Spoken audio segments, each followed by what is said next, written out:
Before we get started, I have a quick favor. I've been self-funding the Finding Genius podcast for 5 years now. I've done over 3,000 episodes. And as you can see on YouTube, we're up over 1 million views on the channel, which is fantastic. The next thing I really want to push on is to get up to 10,000 subscribers. Because once we do, we'll be able to put a donate button and we'll be able to solicit donations to help keep the podcast running and to also get the Finding Genius Foundation moving along. We have a big project studying anxiety, depression, and PTSD and working on a product to help people overcome these problems because I've seen them explode recently after the last 2 years of the whole virus situation. So if you would, please subscribe to the podcast. That would help us tremendously. Give us a thumbs up and check in the description for Buy Me a Coffee. It's about $5. If you could buy me a coffee, I'd really appreciate it. It would help keep the channel going, and I love coffee. Thank you.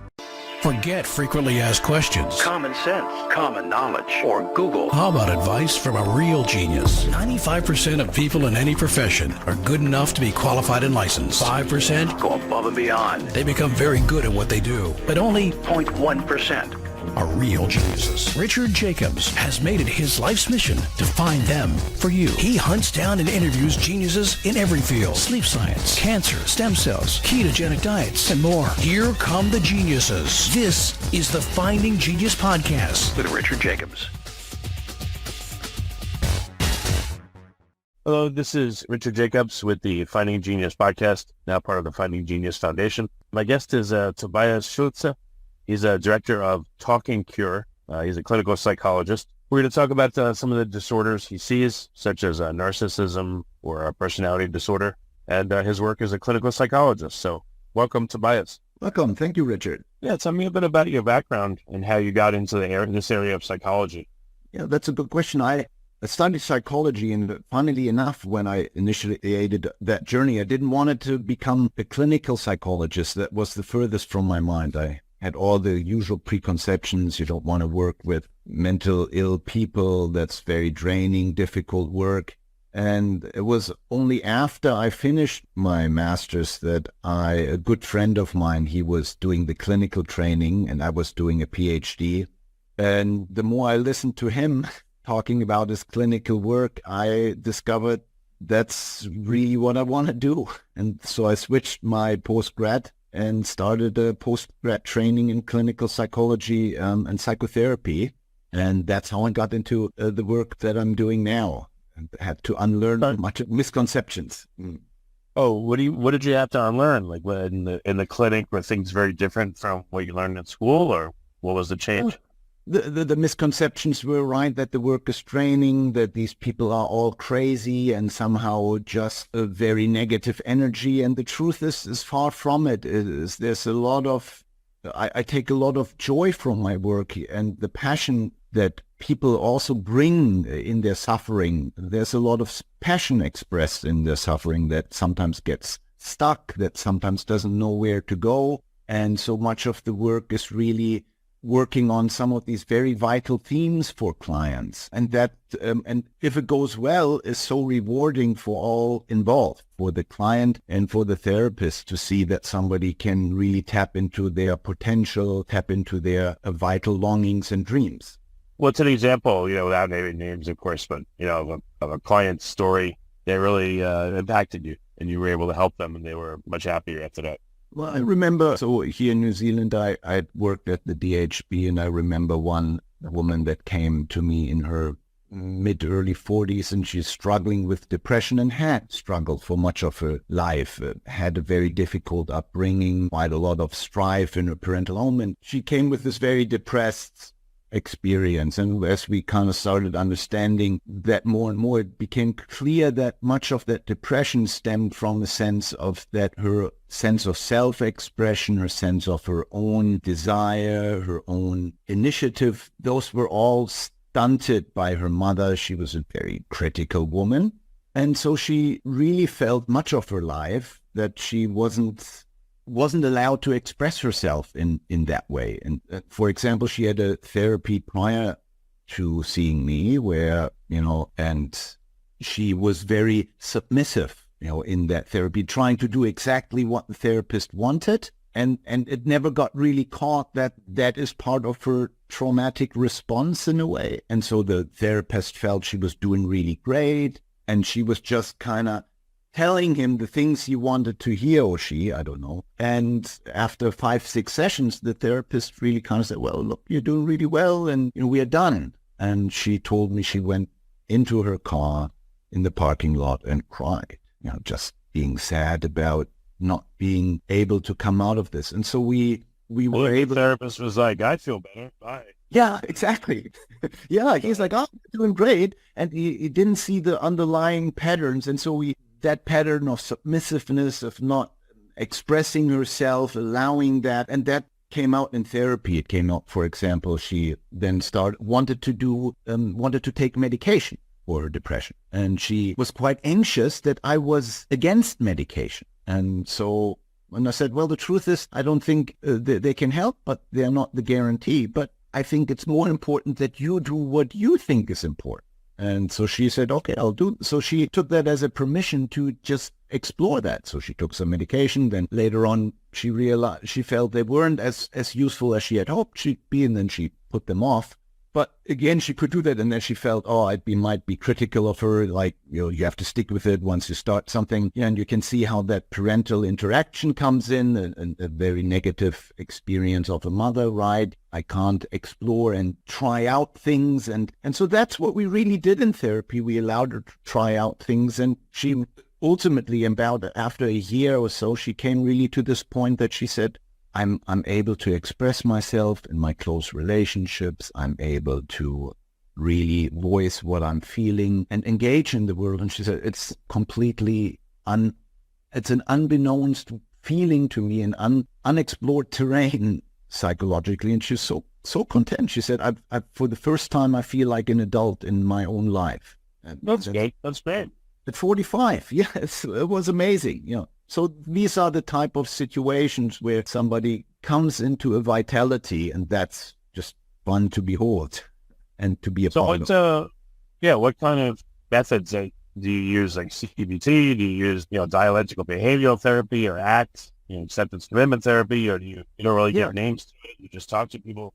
Well, I think all of those I use, and I think Carl Jung said it quite right. He said, you want to learn all the techniques, but when you encounter another soul, you best treat them as a human. And I think, so yes, I've got trained in the CBT. That was my original clinical training, was CBT, and much of at that time was kind of all of the third wave, what we now call third wave cognitive behavioral therapy. So acceptance and commitment therapy and mindfulness approaches, and schema therapy was quite popular back then as well. So I learned all of those, but I've gradually kind of expanded into psychodynamic conceptualizations that tap a little bit more in the deeper structures, some of the unconscious processes, the things clients can't reflect upon. And so there's happened a lot with the relational turn in psychoanalysis that is very big at the moment, and that informs my practice at the moment a lot too, that interpersonal context that we really are social beings, and that drives much of what we do and why we suffer. So have you worked with people that have, again, narcissism or multiple personality disorder? Have you worked on cases where, many therapists may be like, wow, this is too much for me. This is really heavy stuff. Yeah.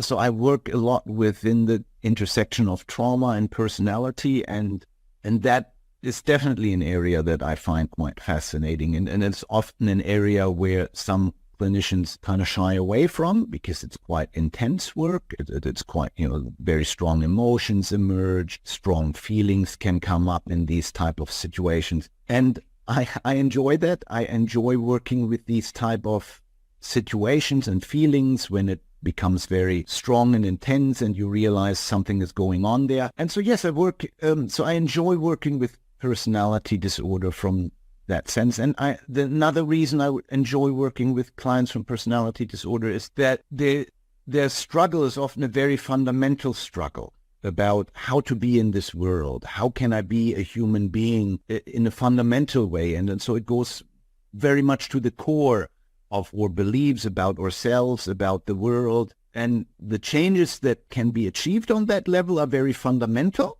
and significant for the client. And that's a very enjoyable task, really, to embark on with the client. Before we continue, I've been personally funding the Finding Genius podcast for 4.5 years now, which has led to 2,700 plus interviews of clinicians, researchers, scientists, CEOs, and other amazing people who are working to advance science and improve our lives and our world. Even though this podcast gets 100,000 plus downloads a month, we need your help to reach hundreds of thousands more worldwide. Please visit findinggeniuspodcast.com and click on Support Us. We have 3 levels of membership from $10 to $49 a month, including perks such as the ability to see ahead in our interview calendar and ask questions of upcoming guests, transcripts of podcasts you're interested in, the ability to request specific topics or guests, and more. Visit findinggeniuspodcast.com and click Support Us today. Now back to the show. What does it mean to have a personality disorder? What happens? When someone has trauma, what does it mean when their personality becomes disordered? Yeah, it's a good question. Some people might say the diagnosis of personality disorder is a little bit of an offense, or kind of like we are saying, oh, you're a bad person, your whole personality is disrupted. And that's how it often feels too, if it is mishandled by the clinician too. Sometimes we clinicians use that, because what happens is personality disorder has 2 elements. The one element is a dysregulation of self. So how I relate within myself is dysregulated in a certain way. So that can mean the way I observe myself, so self-awareness processes, the self-regulation of emotions. So I struggle to regulate these internal processes. But other aspects of self-regulation are, for example, having realistic goals, having good self-focus in not getting distracted by other stimuli, and maintaining task-oriented. So those things are self-disturbance, what we call. So they are aspects of my internal self. And then we say other disturbance or interpersonal disruption means how I relate to others, right? And that's the aspect that we most often see. And that's where that negative stigma of personality comes by, that we say, well, they're really difficult people to be around. But what it really means is, a better way to understand it is that I have had to find ways to be in the world and with others. So survival strategies, coping strategies, defense mechanisms, however you want to call it. But I find a way of being in my original traumatic world.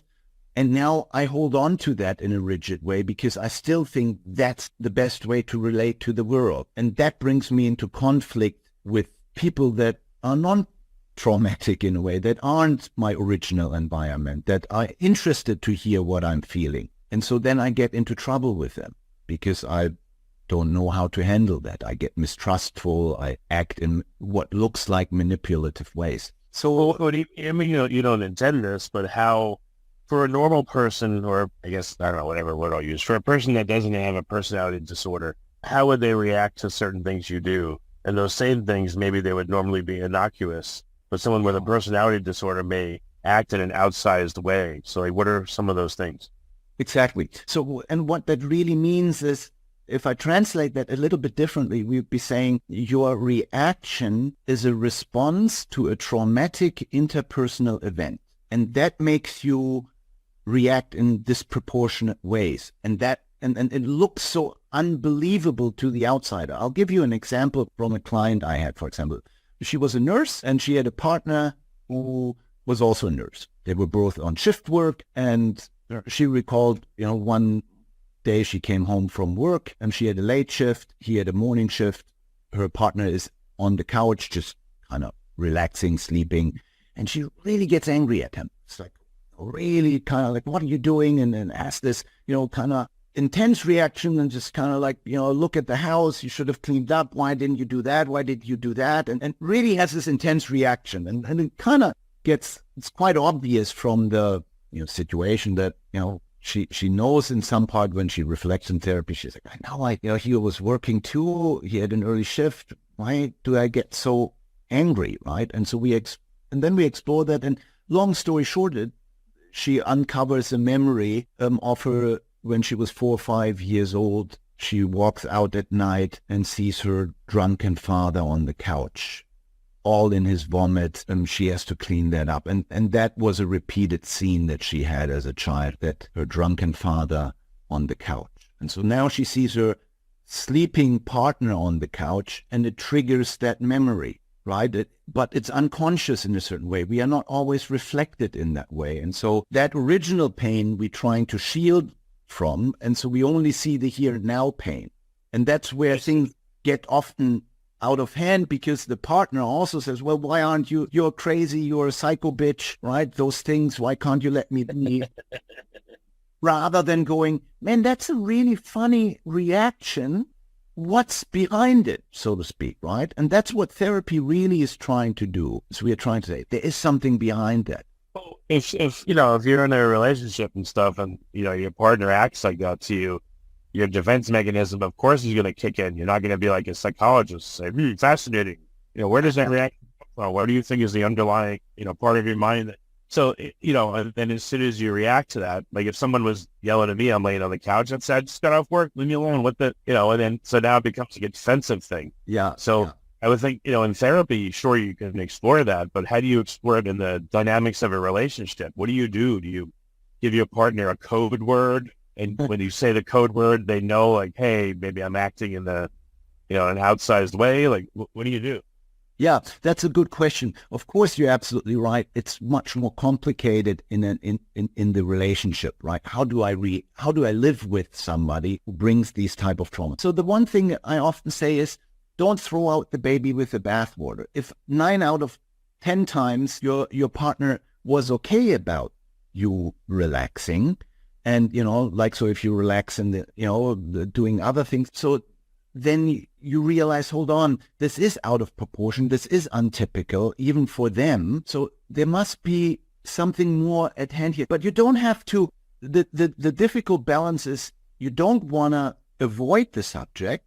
That's what often also happens is, right, we kind of sweep it under the carpet. It's like, oh, you're a lovely person, whatever, that's a fluke of your personality. What happens is then we don't address the issue. We don't resolve the underlying issue, even in the relationship, if we avoid the conflict in the sense, hey, that wasn't right, what's happening, I know, but it needs to happen in that balanced way, right, where I'm not thinking you're a psychopath, but I need to be I kind of need to hold you in a space where I think you're better than what is happening, because else we are back in the trauma, right? I'm else back maybe the drunken shit-ass father who just reacts impulsively to you rather than trying to create something new. And that's the difficulty. Yeah. And that's not easy. I think also, too, the person that's doing the yelling, there's a big component of embarrassment. So asking them, you know, hey, what's going on? Why are you so angry? Like, you know, if you're trying to be nice and all that, the person's embarrassment, I guess, may kick in, and they're just like, nah, I don't want to talk about it. They're, you know, I'm just guessing. But how do you like you said, I hate to say safe space, but how do you let your partner know, first of all, that I didn't appreciate that and that was really like mean, and second of all, like, you know, please don't be embarrassed, but tell me, what do you think happened? Why'd you say that to me? Like, what do you do? Yeah, so I think, as you rightly say, you eventually want to address it. Sometimes we say, don't address it, don't strike when the feeling is hot. So you might want to say in that moment, right, say, hey, look, let's take a break. Let's, and you take a break and you let them calm down. You let you calm down. You basically get back to that point where you're like, are you okay? Can we talk about this, right? So you want to strike it when it's not hot. You want to really, and I often say, make it personal. Personal in the way is, look, I felt attacked. I felt unjustified. The reaction was, quite scary for me, and I was wondering what's going on there. So, right, you bring in yourself, but you create an atmosphere where we can talk about it, where we can reflect about it, where we can go to a place where we haven't yet been. Because trauma ultimately collapses thinking, collapses imagination, collapses reflecting. And so that implodes. And so the idea is, if we can restore it in us as a couple, in therapy, in any other way, then we have a chance to go beyond that where we've been stuck so far, right? That's the chance. What if, like, this exact couple, what if, the woman gave you permission to contact her partner when stuff like this happens, and to just, like, not get his side of the story, but understand how it came across to him, and then you calmly speak to her about it? Do you think that's a good idea, bad idea to do that kind of thing? Well, of course, in that situation, it can be helpful, to create. Basically, what you want to do is, right, you want to create therapeutic opportunities, not just 50 minutes a week in therapy, but you want to have them high dose, so to speak. The more we can create them, the better, right? So, of course, if I can enlist the partner in a sense of curiosity about this, awesome. If I can get the client also to start being curious about themselves, I know that because, right, most of the times clients also know that isn't ideal. But what happens is we shame ourselves, right? We get, I'm so good, look at me, I'm losing my temper again, I'm this, And so often what happens is their own dysregulation, because they have no internal good parental models that help them regulate that, right? Because no, you're not crazy. You're anxious. You're overwhelmed. Your drunken father is there puking all over the floor. Of course, you're all over. You're angry about that too. Your father should not be doing all of that. He should be the one that is coherent, organized, right? So often it is restoring the traumatic context. The overreaction happens there. In that fits the traumatic context. We say, personality is trauma decontextualized. So when we lose the trauma out of sight, it looks like personality. Yeah, how do you not, what is a typical pattern with someone that has like this very high level of trauma? They may, like I said, have yell at their partner. The partner may come back in a good way or a bad way. What if the person then goes into like a self-pity mode? Essentially you can't get them to acknowledge what happened. They'll go from like anger and self-defense to self-pity to something else and back and forth again, and there's just no way in. Like, what do you do in that situation? Some of these situations can be very difficult, and once the relationship is inflamed in that way, as you describe it, right?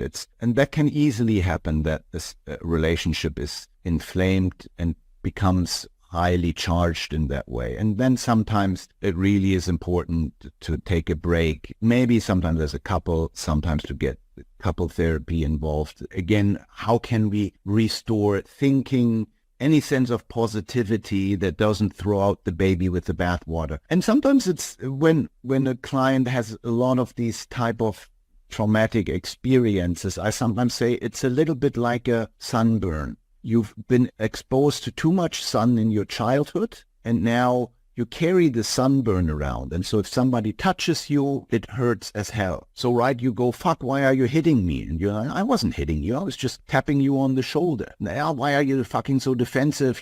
I clearly can feel the pain, right? And you can see how that charge back and forth goes back, doesn't help the situation so you want to, in some way, and that is important, you eventually have to cool down. And you're right, if the other person can't see that there's a sunburn on them, then there's very little leverage you have as a partner, as a therapist either, right? If they are not coming and they're not yet able to see that, it's very difficult. Well, as a therapist, I know everyone's different, but how long does it take you to get through to somebody? Like, how much trust is needed between you and the person? How much, rapport is needed before you can make headway with them? Yeah, it depends on the client's prior experience. I often say there are two major dimensions in how we relate, right? Therapy is trying to correct something, right? To help to correct and give advice, if you very simply said. But that has to be balanced with a sense of feeling connected, like you said, trust, right? And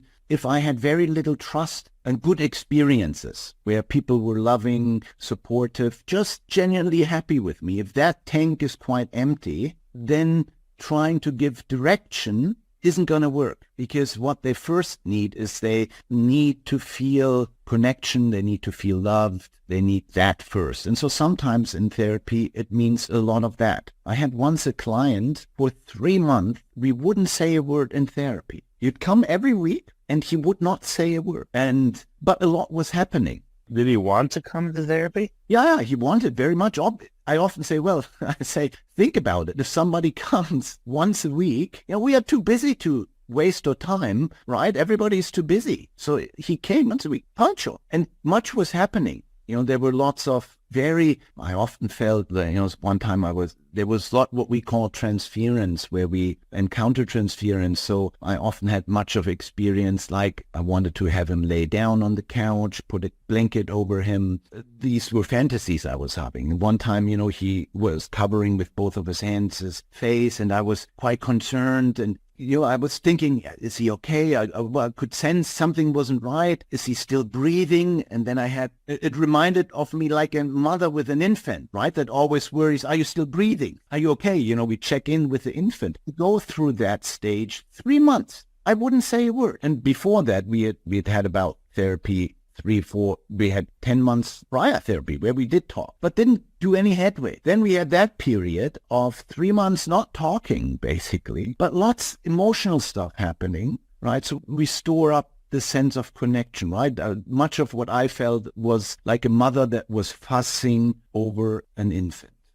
Did you say to him, like, you do know this is talk therapy, right? I didn't, no, because I felt if he is an infant, if he's really in that stage, kind of like a mother that is breastfeeding her child, you don't say to the child, look, I know I'm breastfeeding you, little one. I hope you're really thankful for this. I hope you're getting all you need from my breast. You don't do that. The initial phase of that is magic in a way. My mother magically, Winnicott describes it as there's a certain magic. The initial period of life is my parents magically provide, ideally, if things go right. We don't think of it, the baby doesn't think about what that really means for the mother. And ideally, the mother doesn't intrude upon it. She just gives the child that. Then when they're older, yes, you discuss it and you talk about it. Not with an infant. And we were in that stage where it was clear, you just soak it up and we don't need to talk about it now. We'll talk about it some other time. We just let it sit. And that was really significant change for him. And so he had been living with his parents, kind of soaking it up there. And after that, he was able to move out, and he was a young man, failure to launch. And he had the sense of, you often would say to me prior, I'm retired from life. I'm done. The state should pay me a pension, that type of, very aggressive too at times. And after that, he became a lot softer. So that's this filling up of the needing to feel loved, trusted. And once that sits, then we can give direction again, that it falls on more a fuller cup, so to speak. How did you make the breakthrough with him to get him to talk in the first place? Well, eventually, after a while, he came in and he said, look, I really kind of tried. I think I want to talk today. And I said, okay, we'll talk. Oh, okay. So it just came from him. It came from him, yeah. So he took what he needed to take in a certain way. And it was obvious that something was happening. Because again, you don't come, all of our lives are too busy to waste our time 1 hour sitting somewhere, right? Then we can do better stuff with it. Even if it is watching YouTube. What about, you mentioned in your bio about narcissism, that you work with clients that have that. Yeah. I haven't asked much about it, but what is that and how does it manifest? Yeah, it's a good question. Narcissism is by nature a dysregulation of our self-worth. So the inability to maintain a stable sense of self-worth in a nutshell. That's what narcissistic presentations often come like. I got interested in it because it's the stepchild of psychotherapy. Because everybody now talks about, we do DBT, we have DBT for borderline. Everybody talks about borderliners, borderliner. But there's very little that we do and that we've done for clients that suffer from narcissistic injury, in a way, narcissistic pain. So that's how I got interested in it. It's like, we are not doing much for these type of clients. Are they particularly difficult to deal with? And if so, why? Yeah, obviously there's a difficulty in that they bring this a dynamic of this entitlement, right? So there's a sense of entitlement that they bring in themselves. Right? And they often have that for themselves too. I have to be the best. I have to be the biggest, strongest, fastest, right? And they bring that to therapy too. My therapist has to be the best, the greatest, the expert, right? I remember this man who came in, and after 5 sessions, he comes in, I don't think we have done any therapy so far. I don't think you've done anything here. That's how he starts, right? It's all my fault. Right. So, but they bring that demanding entitled attitude to the therapeutic relationship. And if you're not very grounded in yourself, right, you quickly lose yourself. You get very anxious. Oh, fuck, I'm letting this client down. I'm not good enough. So it triggers your own narcissistic struggle. So you lose your balance of self-worth quickly too. Oh, yeah, I'm a shitty therapist. So it's important that you can ground yourself, and then you might say something, I wonder how that is for you to come here and sit with a therapist who you think is no good. Okay. And what would they say in that situation? Like, what have you heard?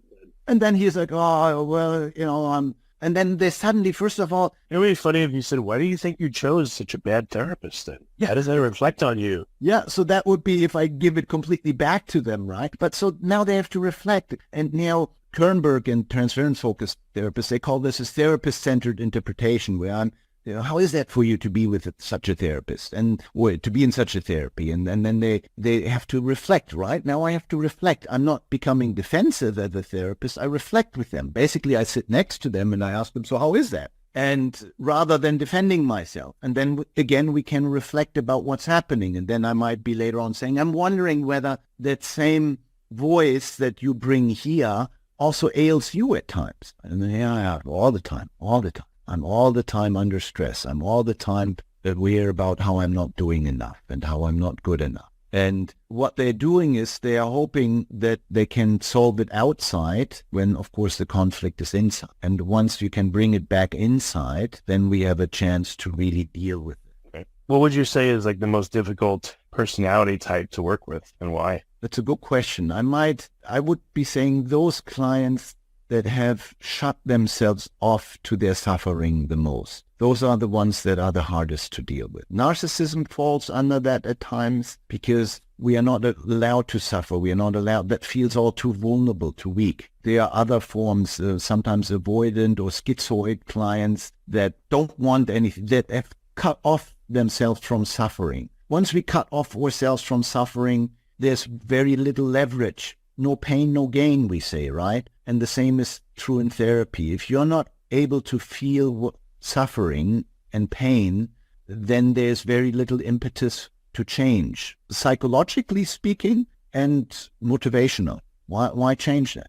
What does that look like when you cut yourself off from suffering? What does that mean? So it means, in a way, right, in a personality disordered client, for example, a narcissistic client, the typical thing is the bad stuff is all out there. Everybody is an asshole. Everybody is bad. Everybody's treating me bad. That type of sense.